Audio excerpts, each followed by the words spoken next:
Morning, everybody. This is Dr. BB in the middle of the week. It's Wednesday, and this is a little bit of a better Wednesday than what we had last week, I have to say. I was busy all day long. Came out of my last patient appointment to find out everything that was going on, and what the hell? This is really happening. And so today I am saying, wow, this is really happening in a whole different way. So that kind of brings me to our topic for tonight about empathy. Um, I think most of us know the definition of the word empathy. It means that we have the ability to experience the emotions of others, the sadness of others. And sometimes I just get the sense that we live in a society where there's a high percentage of sociopaths or persons with antisocial personality disorder, and I know that that's statistically impossible, but that would be the only thing that could explain what we saw last week. You know, how is it then that people can be so cruel to one another? We've witnessed so much over the past years with police brutality. And, these are things that we have seen occur on live, TV or live on our Facebook feeds. And you just wonder how does this stuff happen? Do does that individual not know that that is another human being? And so, I've talked often with my students. I'm a psychology professor, but I also have taught high school. And I've always infused social justice into everything that I do. And one of the things that I will teach my students is that, in order for us to become disengaged from the rest of humanity, that means that we have to stop seeing them as being human. When we dehumanize others, um, we don't necessarily have to demonize them. That's another whole step in the process. But when we dehumanize someone or a group of people, then we are essentially giving ourselves permission to not feel for them, to not experience empathy. And so a lot of the rhetoric that we've heard, a lot of the propaganda that's out there has really um, been geared towards making us not see the others as human. And so that means that Republicans or Trumpers who feel that liberals are not human, the calling of names, the the casting of dispersions upon a person for his or her beliefs, the hatred of some because of the color of their skin or their accent, and all of those things. Martin Luther King Jr. talked about that, about how we push certain people to the fringes of society and they become, you know, the others. If we cannot have empathy for the people around us, then what are we? How are we going to survive this thing that we call the human condition? I used to feel quite alarmed when I was teaching high school. I was a literature teacher, and I absolutely love teaching literature. And I would always choose these works of literature that, taught a lesson in justice. And it seemed to me that oftentimes, as I'm reading a passage that just causes the emotions to well up in me that there would be no reaction on the part of some of my students. And this worried me. It worried me that they couldn't feel it, that they didn't know that some of what I was reading to them were from events that actually occurred, you know, like reading Elie Wiesel's Night. There are some parts of that memoir that as I'm reading them, I just have to stop because the emotion overtakes me. And so I don't know if it's that we have lost the ability to to see these events unfold as we're reading. Have we gotten so conditioned to seeing everything spelled out to us in movies that we can't take in a work of literature and experience emotion? By the same token, I've shown movies to students where horrible things were happening, very emotionally charged things were happening, and they would laugh. And that chills me to my core. Now, there's a lot of debate out there, blaming social media, blaming games. I do agree that people can become desensitized to violence, uh, when they play violent video games. I was in the military. I was in military medicine and I worked in military psychiatry. I'm not a psychiatrist.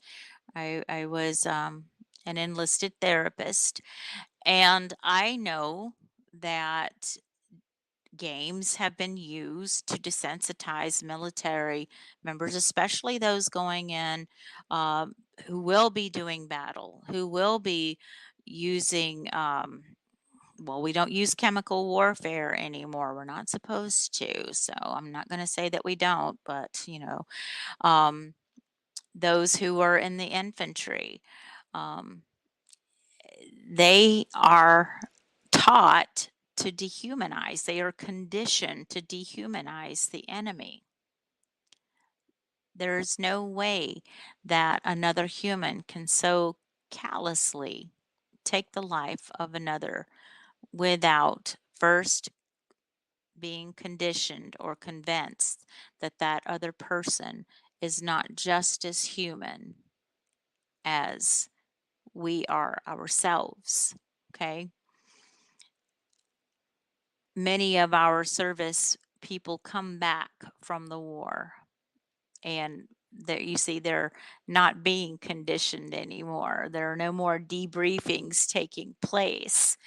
And when they come back, they're a mess and they're reliving all of that. And they're suddenly seeing it in their mind's eye as it really was, not as they had been told it would be. And I think that that happens a lot in today's society. Right now, we have a prototype, I suppose, if you will, of what the enemy is and who the enemy is. I'll be honest with you.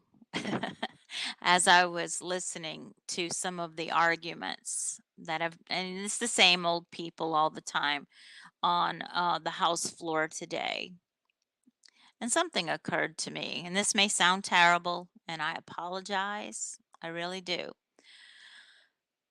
But I am accustomed to hearing Republican white males talk and experiencing the bile rising in my throat. I'm accustomed to the things that they say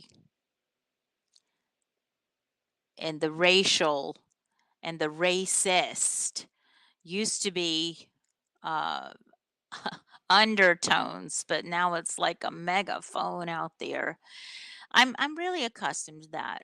What has upset me though, what has really upset me is the Republican white females that are speaking out in defense of this phenomenon that we have seen playing out over the past 4 years. Yes, I am one of the first ones to say when someone says, "This is not who we are." I will say, "Yes, this is who we are." But it has never been as out loud as it is right now because we are seeing a lot of these things play out in real time.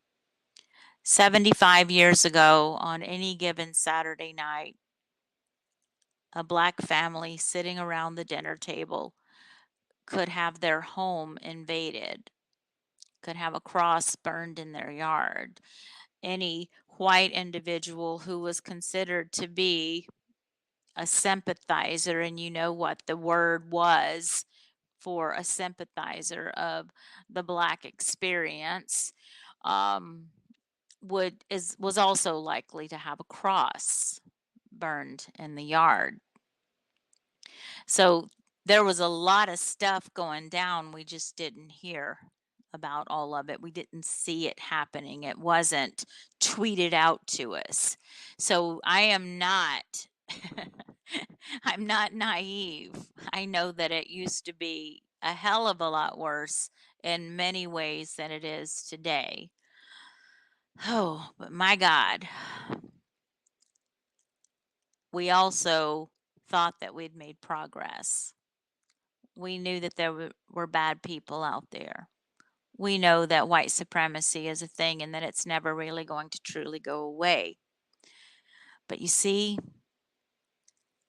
some had the sensibility to be embarrassed by their behavior and to keep it covered up, hence the white sheets.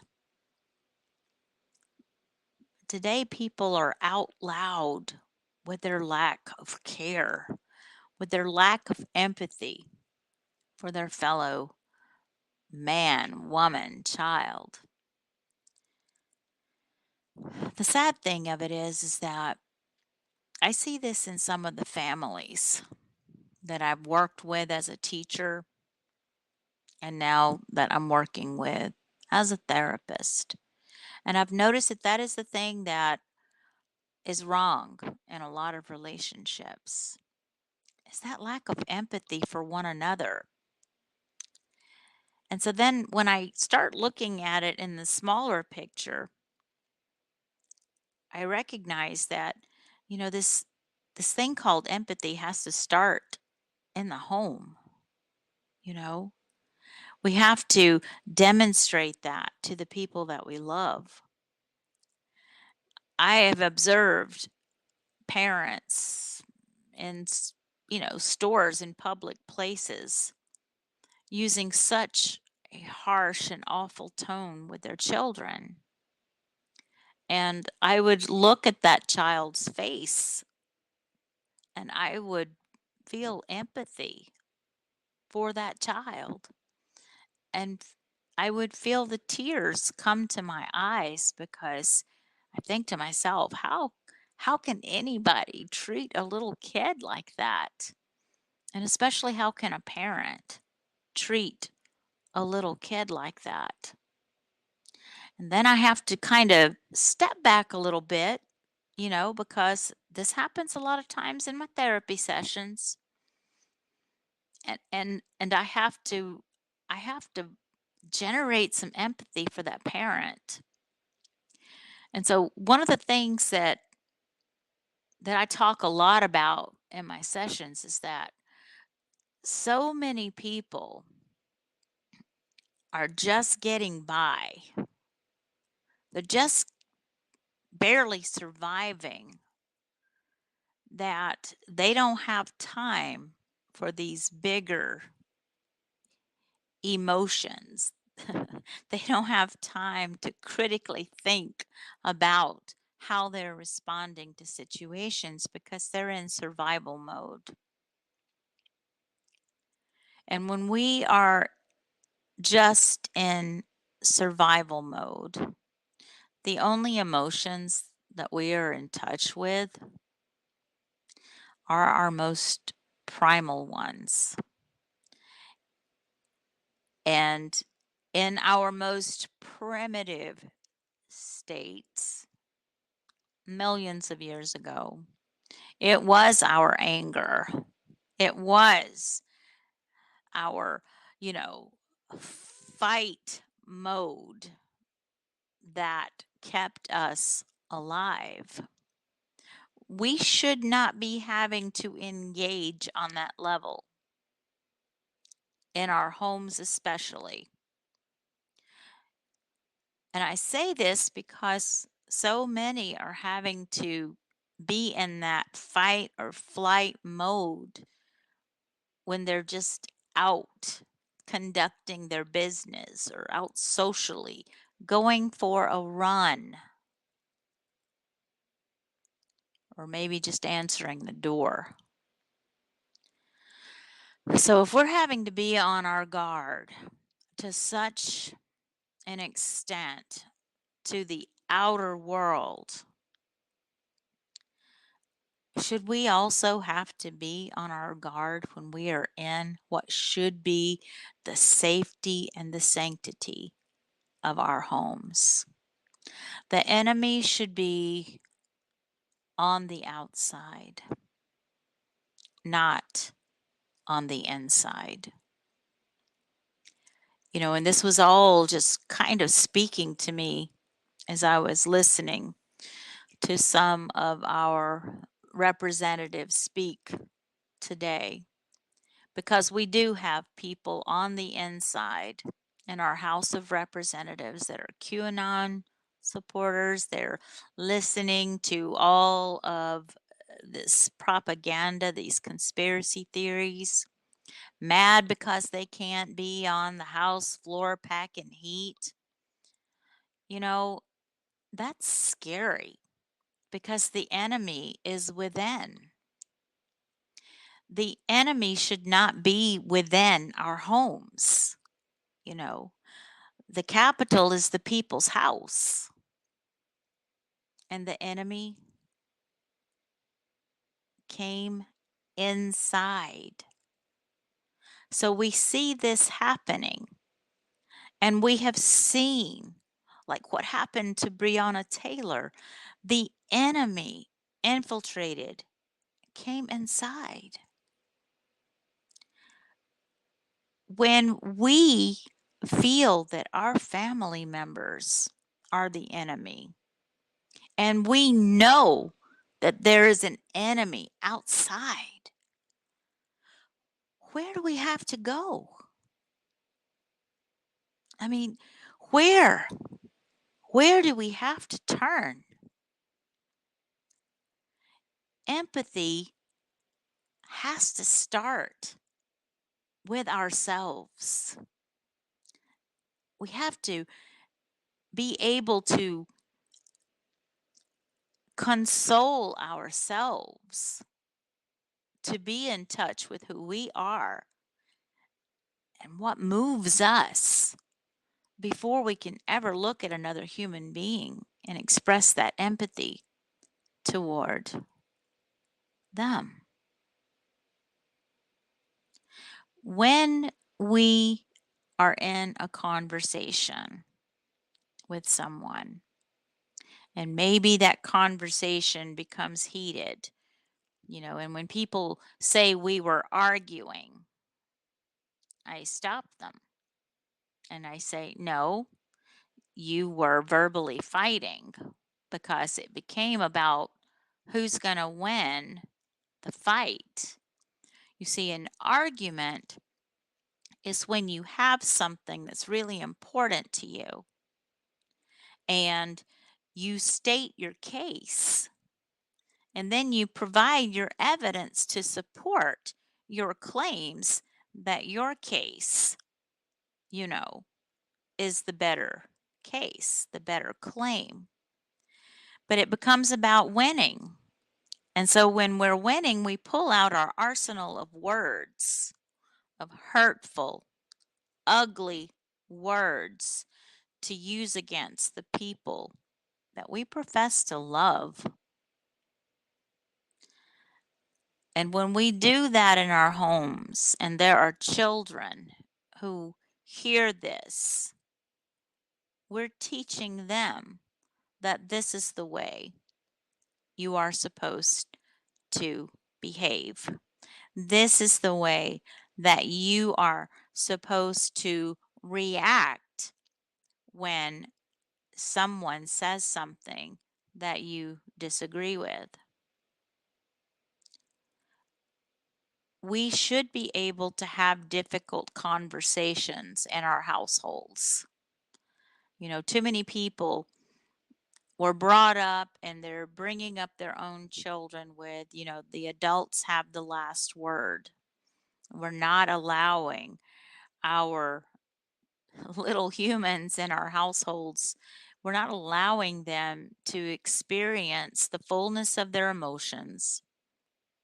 We're not expressing empathy to them. Sometimes they're afraid to say how they feel because how dare you feel anger toward me? I am your father. I am your mother.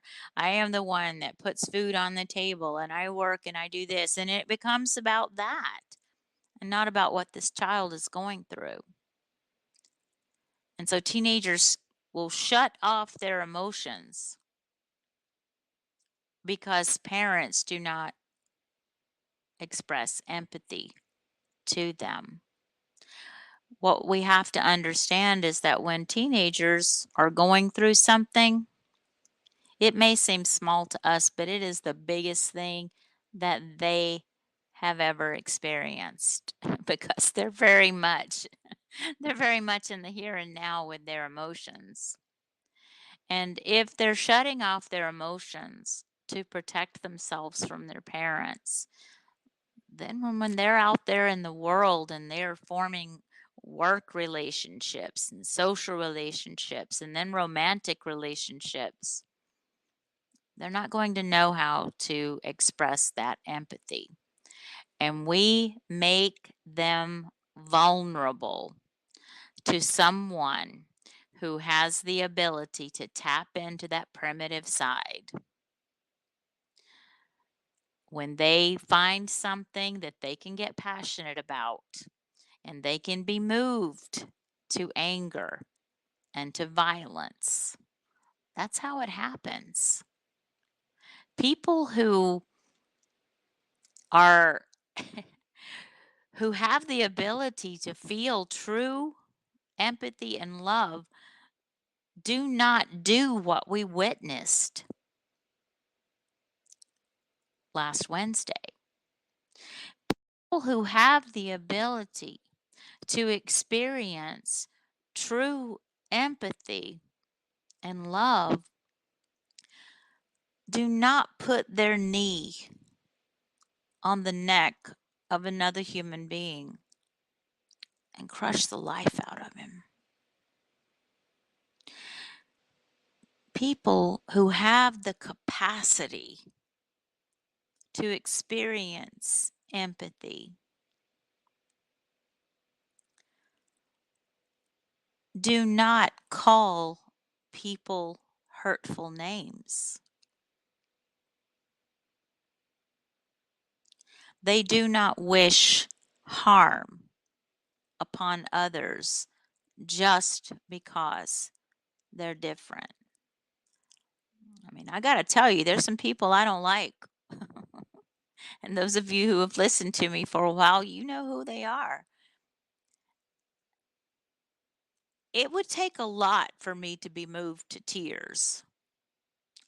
I'll be honest with you. It would take a lot for me to be moved to tears if something horrible happened to our present commander in chief.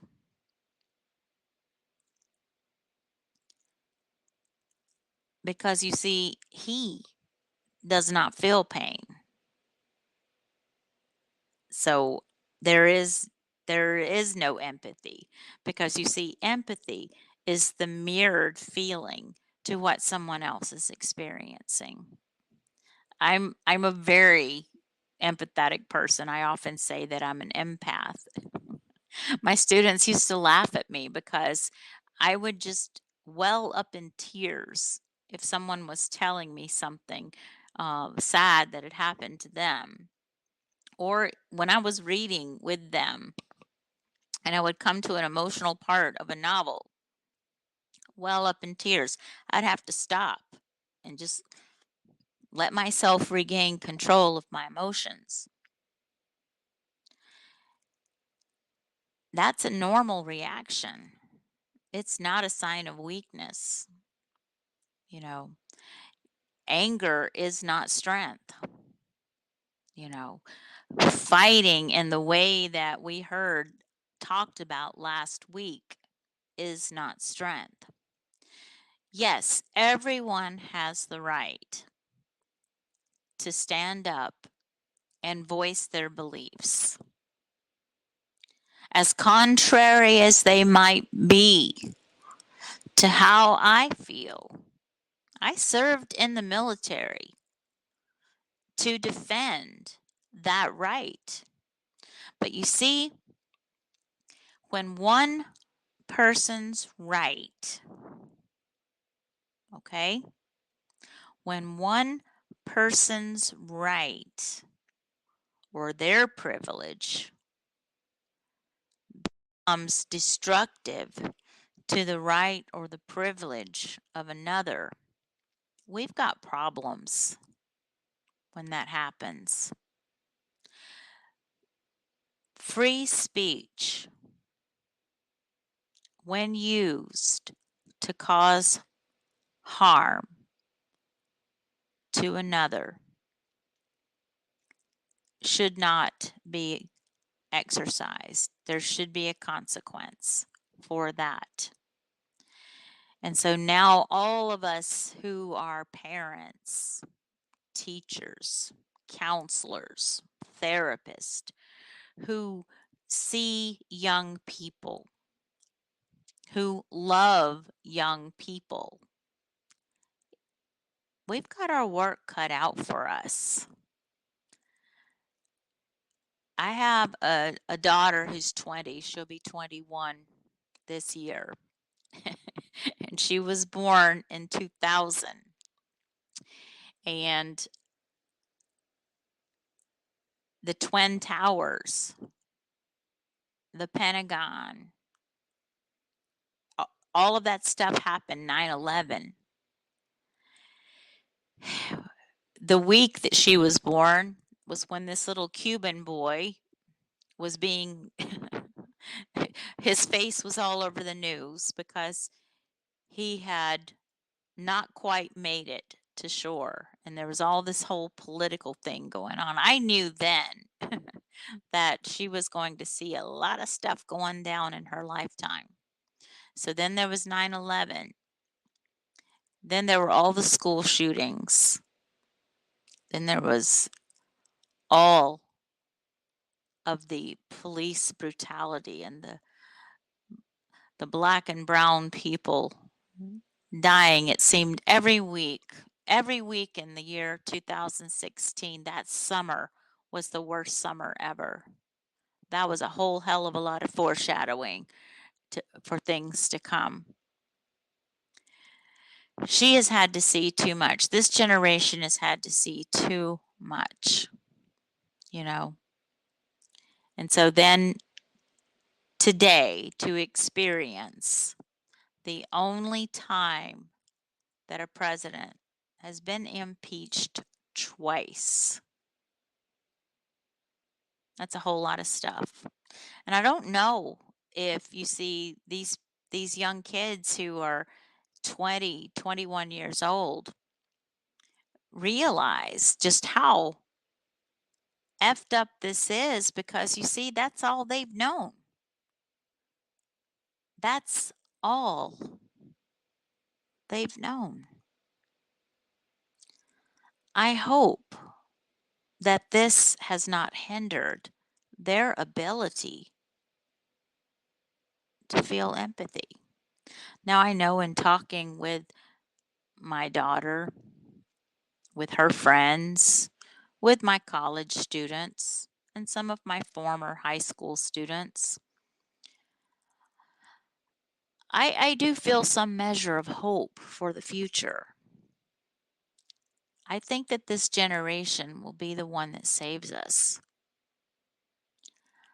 But it's going to be up to us adults to get a grip and to start having those difficult conversations. We don't know the people around us. They don't wear a label, you know. A racist typically does not wear a label, but I mean, I guess they do now. It says MAGA, you know. Um, but typically we just see someone and we have to assess them. We give people with lighter skin the benefit of the doubt. I don't know if you're a racist or not, so I'm just going to stand around here and listen to you and watch you and judge you by your words and your action. That's all Black and brown people want is to be judged by the content of their character and not the color of their skin. And that requires empathy. I hope that you have enjoyed my show tonight, and I look forward to spending time with you again next Wednesday night at 8 p.m. Eastern Standard Time. So reach out to me at Dr. BBisms, Instagram and Twitter. I have my Dr. BB in the Middle page on Facebook. Reach out to me there. You can find me on LinkedIn. I've been told that I am very Googleable.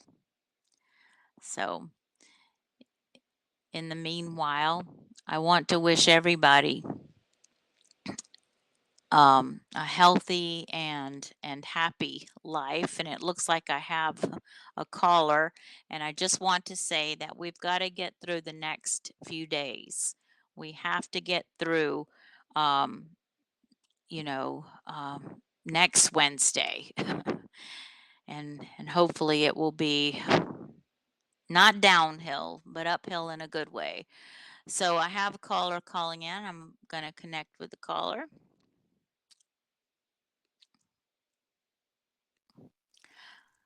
Hello, this is Dr. BB. What can I do for you?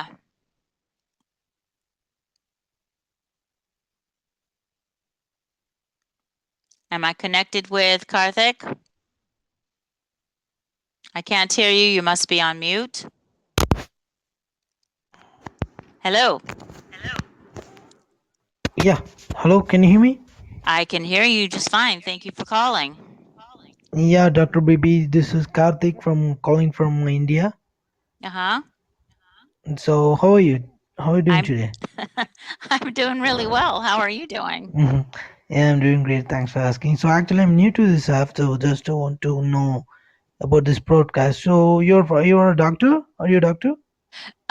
I have a doctorate in psychology. I am a therapist and a professor of psychology, but I'm not a clinical psychologist. I focus uh, my efforts on society and culture, but I am a family therapist. That's how I Oh, great, practice. great.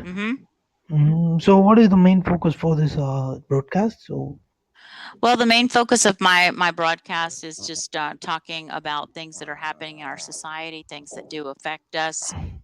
I am a um, a culture, diversity, and social justice educator.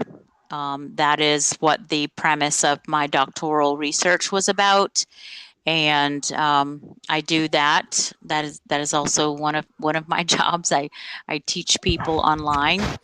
In fact, did you say that you are from India? Yes. Yes, I actually have been working with a cohort of students from India. I've worked with them for the past 2 years, with D and I work, and so that's just it's rather far-reaching, but that's just some of the stuff that I'm really passionate about. And so we've got so much to deal with, in the U.S. right now, and this is really affecting a lot of people. And so my call-in show is so that people can have a place to come on and let their voices be heard. Yeah, yeah, nice job. So thanks for your broadcast. So actually, you're from which region in like in US? Yes, I am in Atlanta, Georgia, and Oh, Atlanta, Atlanta. Georgia has become quite famous over the few weeks. And so, yes, I am in Atlanta, Georgia, and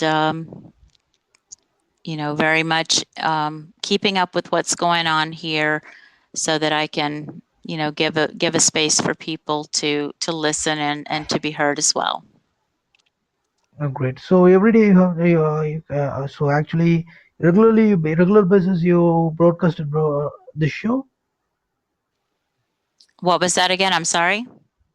No, I'm just asking. So in a regular, so every day you have to broadcast this show, or no, whenever you get a time, or you just to broadcast, or every day you broadcast this show. My show is I have it scheduled for every Wednesday evening Mm-hmm. at 8 p.m. Eastern Standard Time. The title of my show is Dr. BB in the Middle. So I have very strategically chosen the middle of the week to have my show. Okay. Okay. So every Wednesday, right? Every Wednesday, 8 p.m. Eastern Standard Time. Yep. Okay. Nice. Nice. So So it's so go ahead. yeah, yeah. Please go ahead because Well, I you was are the just host. You are the yes. host this Well, show. So well, you.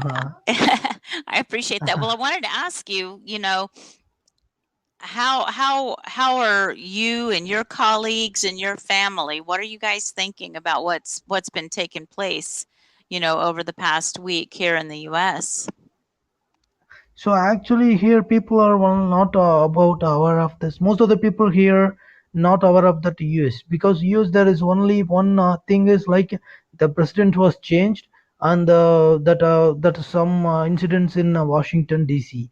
So that's the most Mm-hmm. of the insurance like that is incident only people here knows about that. So after that there is no information, because here the lot of problems here in India also there is a problem for farmers. There are a lot of problems and it's going on there in Delhi, New Delhi. Right. Yeah, So do you know I about would. that?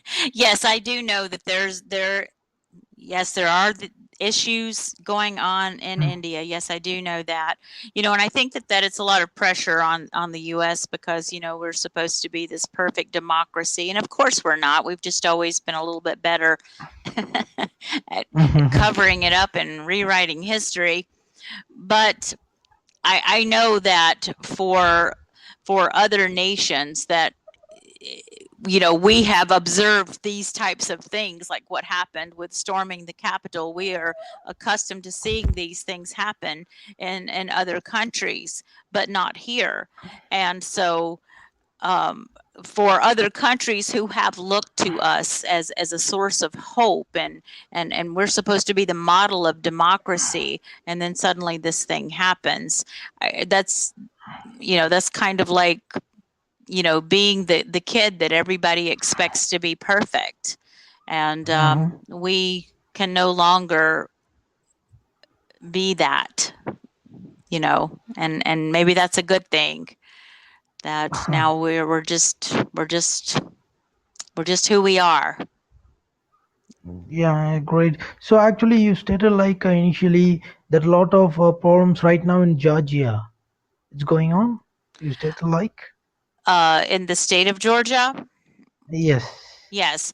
Well, I think that the state of Georgia has really had an awakening. I I am a Democrat, but I was honestly uh, proud of some of our Republican officials and the way that they stood their ground against the president when he was, literally threatening them with consequences if they did not overturn the election. And this is something that you know y- you see on TV. For us Americans, we know that this is the kind of stuff that has been taking place forever in other lands, but not here. And so I was very pleased to hear how our officials here did stand up. It has been a long time coming for people to stand up to Donald Trump, members of the Republican Party.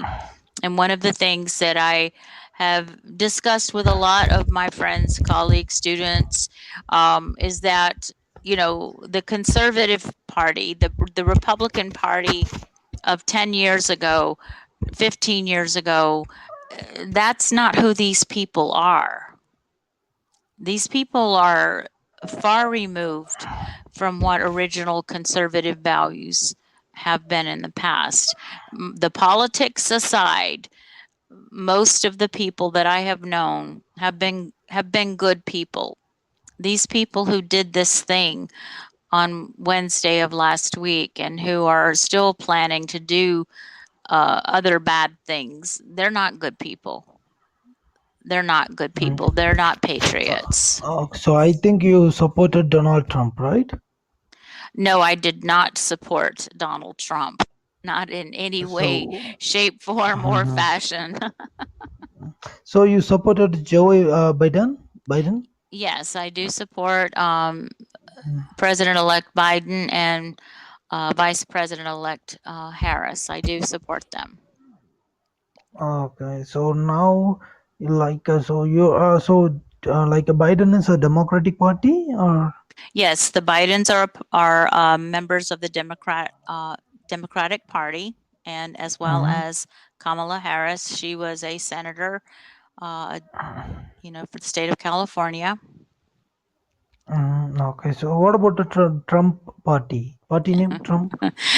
Donald Trump is in the party of Trump. Okay, Oh, he that was a party name is Trump. no. There really isn't an official party of called Trump. No, that's a little bit of Dr. BB humor here. Um, Donald Trump is in it for himself. He called himself a Democrat for years because it benefited him. Um, he did not run on the Democratic ticket this past time because he knew that we would not accept him. The Republicans were very glad to accept him because those people that we think just suddenly popped out of pods somewhere, they've always been around. And he was saying the things that they believe and that they wanted to see happen. And so that is the party of Trump. They're not true Republicans, they're not true patriots. Oh, nice, Doctor Baby. So nice to talk with you. Now, how's your family? It's all safe? Yes, my family is safe. Everyone is Okay. is is doing really well, and I hope the same for you and your family. Yes. Okay, Doctor Baby. Thanks for accepting my call, and I can listening your conversation. All right then. So yeah, near show. Thank you so much, Doctor Baby. Have a great day. Bye. All right, thank you. Bye bye. All right. So I see that we have some others who have joined here this evening. So we've got about 15 minutes to go of our scheduled show. So if anyone else has any questions or comments, um, feel free, and I'll be glad to talk with you.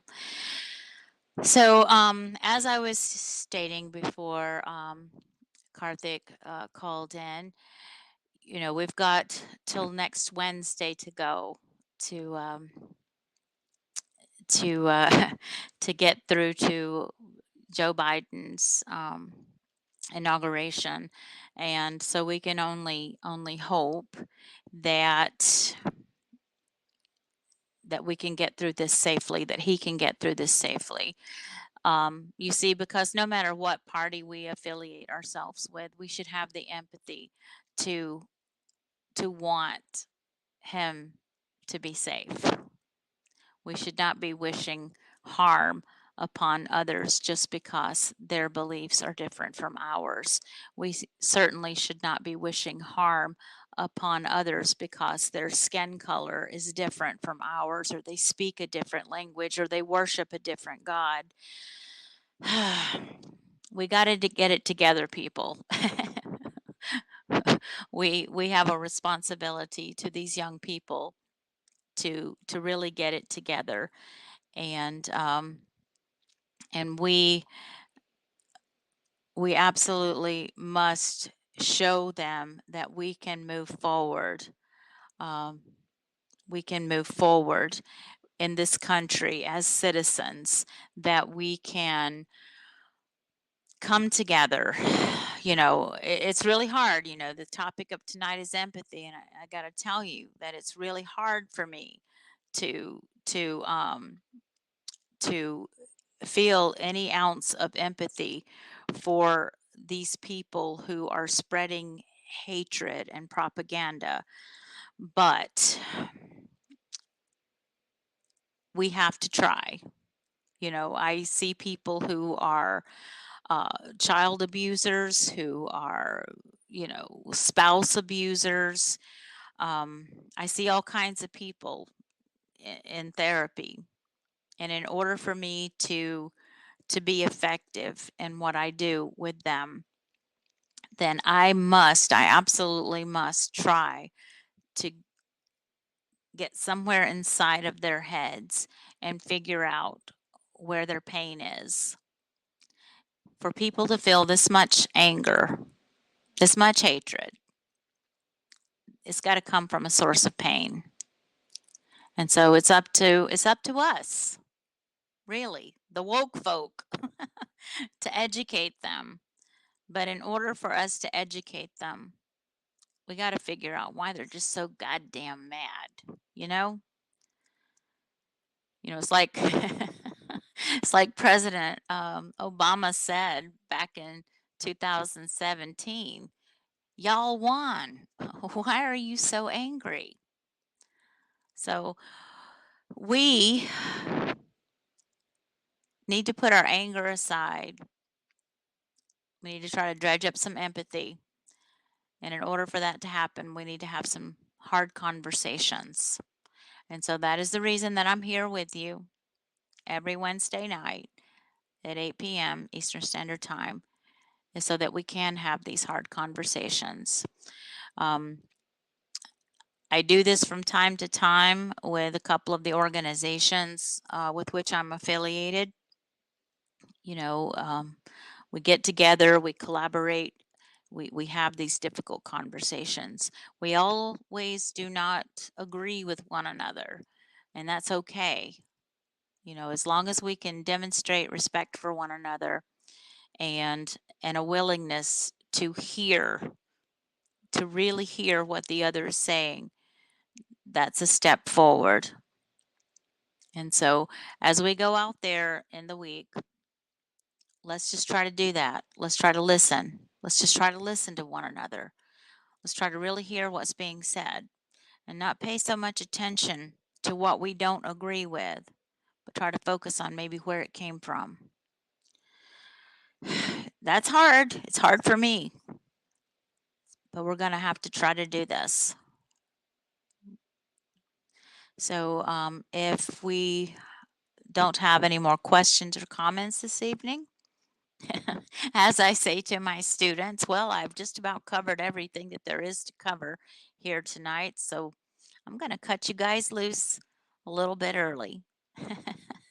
I hope that you will um, share my podcast. I will be posting the recording, you know, later on, and I hope that you will share it with others and send me your questions. tell me some things that are bugging you and we can talk about them. So for now, if no one has anything else that they wish to talk about, this is Dr. BB signing out. You guys have an awesome, awesome week.